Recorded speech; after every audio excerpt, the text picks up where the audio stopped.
Education and research ಟ್ರಸ್ಟ್ನ ಕಾವೇರಿ ತಾಂತ್ರಿಕ college ದಶಮಾನೋತ್ಸವ ಸಂಭ್ರಮವನ್ನು ಆಚರಿಸಿಕೊಳ್ತಾ ಇದ್ದು 2025-26ನೇ ಸಾಲಿನಲ್ಲಿ ಹೊಸ ಕೋರ್ಸ್ಗಳು ಹಾಗೂ ರಿಸರ್ಚ್ ಸೆಂಟರನ್ನು ಆರಂಭಿಸಲಾಗಿದೆ ಅಂತ ಟ್ರಸ್ಟ್ನ ಕಾರ್ಯದರ್ಶಿ ಪ್ರೊಫೆಸರ್ ಪಿ ನಾಗೇಂದ್ರ ತಿಳಿಸಿದರು. ಸುದ್ದಿಗೋಷ್ಠಿಯಲ್ಲಿ ಮಾತನಾಡಿದ ಅವರು 2014ರಲ್ಲಿ 4 ಕೋರ್ಸ್ಗಳ ಮೂಲಕ ಪ್ರಾರಂಭಗೊಂಡ ಕಾಲೇಜಿನಲ್ಲಿ 2021ರಲ್ಲಿ BCA ಮತ್ತು BCom ಪ್ರಾರಂಭದ ಮೂಲಕ ಕಾವೇರಿ ಪದವಿ ಕಾಲೇಜನ್ನು ಆರಂಭಿಸಲಾಯಿತು ಎಂದರು.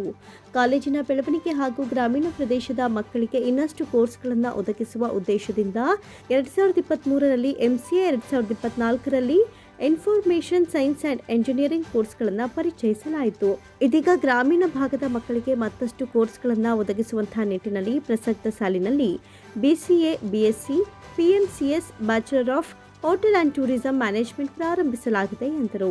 ಕಾಲೇಜಿನ ಆವರಣದಲ್ಲಿ ಹಾಲಿ ಇರುವ ರಿಸರ್ಚ್ ಸೆಂಟರ್ನಲ್ಲಿ 5 PhD ಪದವಿ ಪಡೆದಿದ್ದು, ಪ್ರಸಕ್ತ ಸಾಲಿನಲ್ಲಿ ಎಲೆಕ್ಟ್ರಾನಿಕ್ಸ್ ಆ್ಯಂಡ್ ಕಮ್ಯುನಿಕೇಷನ್ ಎಂಜಿನಿಯರಿಂಗ್ ವಿಭಾಗ ಮತ್ತು ರಸಾಯನಶಾಸ್ತ್ರ ವಿಭಾಗದ ನೂತನ ರಿಸರ್ಚ್ ಸೆಂಟರ್ ಅನ್ನು ಪ್ರಾರಂಭಿಸುತ್ತಿದ್ದೇವೆ. ನಮ್ಮಲ್ಲಿ ವಿದ್ಯಾಭ್ಯಾಸ ಪಡೆದ ವಿದ್ಯಾರ್ಥಿಗಳಿಗೆ ಉದ್ಯೋಗಾವಕಾಶ ಕಲ್ಪಿಸಲು ಹಲವು ಸಂಸ್ಥೆಗಳೊಂದಿಗೆ MOU ಸಹಿ ಮಾಡಿದ್ದು, 10 ವರ್ಷಗಳಲ್ಲಿ 845 ವಿದ್ಯಾರ್ಥಿಗಳಿಗೆ ಪ್ಲೇಸ್ಮೆಂಟ್ ಸೆಲೆಕ್ಷನ್ ಮೂಲಕ ಉದ್ಯೋಗವನ್ನು ಒದಗಿಸಲಾಗಿದೆ ಅಂತ ವಿವರಿಸಿದರು. 2024ರಲ್ಲಿ ಇದೇ ಎಂಜಿನಿಯರಿಂಗ್ ಕೋರ್ಸ್ನಲ್ಲಿ ಇನ್ನೊಂದು ಹೊಸ ಕೋರ್ಸನ್ನು ನಾವು ತಗೊಂಡು ಬಂದ್ವಿ, ಇನ್ಫಾರ್ಮೇಷನ್ ಸೈನ್ಸ್. ಈಗ ಒಟ್ಟು ನಮ್ಮ ಎಂಜಿನಿಯರಿಂಗ್ ಕಾಲೇಜಿನಲ್ಲಿ 5 ಕೋರ್ಸ್ಗಳಿದೆ. Computer science, electronics and communication, civil mechanical ಮತ್ತು ಇನ್ಫಾರ್ಮೇಷನ್ ಸೈನ್ಸ್. ಮತ್ತು ಈ ಸ್ನಾತಕೋತ್ತರ ಪದವಿ PG ಕೋರ್ಸ್ನಲ್ಲಿ MCA ಇದೆ. ಇವೆಲ್ಲ ಕೋರ್ಸ್ಗಳು ಕೂಡ ಭಾಳ ಚೆನ್ನಾಗಿ ನಡ್ಕೊಂಡು ಹೋಗ್ತಾ ಇದೆ. ಇದುವರೆಗೂ ಕೂಡ 10 ವರ್ಷ ಕಳೆದು ದಶಮಾನೋತ್ಸವ ಸಮಾರಂಭವನ್ನು ಭಾಳ ನಾವು ಚೆನ್ನಾಗಿ ಆಚರಿಸ್ತೀವಿ. ಅದು ತಮ್ಮೆಲ್ಲರೂ ಗೊತ್ತಿದೆ. ತಾವೆಲ್ಲರೂ ಕೂಡ ಭಾಳ ಸಹಕಾರವನ್ನು ನೀಡಿದ್ರಿ ಆ ಫಂಕ್ಷನ್. ಇದ್ರ ಬಗ್ಗೆ ತುಂಬ ಹೃದಯಪೂರ್ವಕ ನಮನಗಳು ತಮಗೆಲ್ಲರಿಗೂ ಕೂಡ. ಅಲ್ಲಿ ನಮ್ಮ ಕಾಲೇಜನ್ನು ನೋಡಿ ಸ್ವಾಮೀಜಿಯವರು ಅಷ್ಟೇ, ಸಂತೋಷ್ ಹೆಗ್ಡೆಯವರು ಅಷ್ಟೇ ಭಾಳ ಸಂತೋಷಪಟ್ಟರು, ಭಾಳ ಅಪ್ರಿಷಿಯೇಟ್ ಮಾಡಿದ್ರು.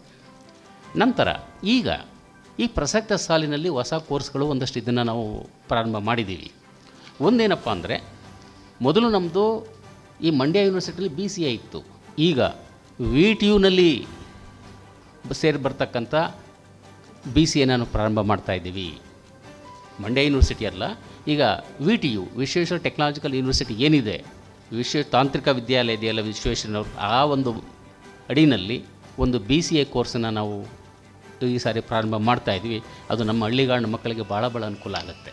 ಇದ್ರ ಜೊತೆಗೆ ನಮ್ಮ BEನಲ್ಲಿ BEದ ಏನು ಕಂಪ್ಯೂಟರ್ ಸೈನ್ಸ್ ಲ್ಯಾಬ್ಗಳಿದೆ, ಅದೇ ಲ್ಯಾಬ್ಗಳನ್ನ ನಾವು ಪ್ರೊವೈಡ್ ಮಾಡ್ತೀವಿ. ನಾವು they will get effective training.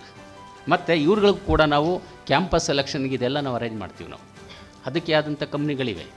ಆ ಕಂಪ್ನಿಗಳನ್ನ ಕರೆಸಿ ಟ್ರೈನಿಂಗ್ ಕೊಡಿಸಿ ನಮ್ಮ ಹಳ್ಳಿಗಾಡಿನ ಮಕ್ಕಳಿಗೆ ಗೊತ್ತಿದೆ, ಸ್ವಲ್ಪ they are anaemic in language, ಸ್ವಲ್ಪ ಲ್ಯಾಂಗ್ವೇಜಲ್ಲಿ ಪೂರಿದ್ದಾರೆ. ಅದೊಂದು ನಾವು we are facing problem. Technically they are very good, aptitude ಎಲ್ಲ ಚೆನ್ನಾಗಿದೆ, ಟೆಕ್ನಿಕಲ್ ಸೌಂಡ್ ಆಗಿದ್ದಾರೆ.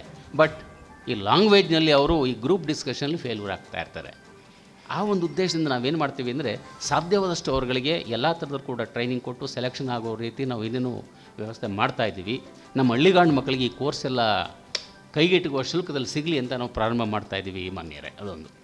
ಇನ್ನೊಂದೇನಪ್ಪ ಅಂದರೆ, ಜೊತೆಗೆ ನಮ್ಮ ಈ ಹಳ್ಳಿಗಾಡಿನ ಮಕ್ಕಳುಗಳಿಗೆ ರಿಸರ್ಚ್ಗೆ ಅವಕಾಶ ಸಿಗಲಿ ಅನ್ನೋ ಉದ್ದೇಶದಿಂದ ರಿಸರ್ಚ್ ಸೆಂಟರ್ಗಳು ಕೂಡ ನಾವು ಕಮೆಂಟ್ಸ್ ಮಾಡ್ತಾಯಿದ್ದೀವಿ. ಮೊದಲೇ ನಮ್ಮಲ್ಲಿ ಮೆಕ್ಯಾನಿಕಲ್ ಎಂಜಿನಿಯರಿಂಗ್ನಲ್ಲಿ ರಿಸರ್ಚ್ ಸೆಂಟರ್ ಇತ್ತು. ಇದುವರೆಗೂ ನಮ್ಮ ಪ್ರಾಂಶುಪಾಲರ ಗೈಡೆನ್ಸ್ನಲ್ಲಿ 5 ಜನ PhD ತಗೊಂಡಿದ್ದಾರೆ. ಇದೊಂದು ಭಾಳ ಸಂತೋಷದ ವಿಷಯ ಅಂತ ನಾನು ಹೇಳ್ತೀನಿ.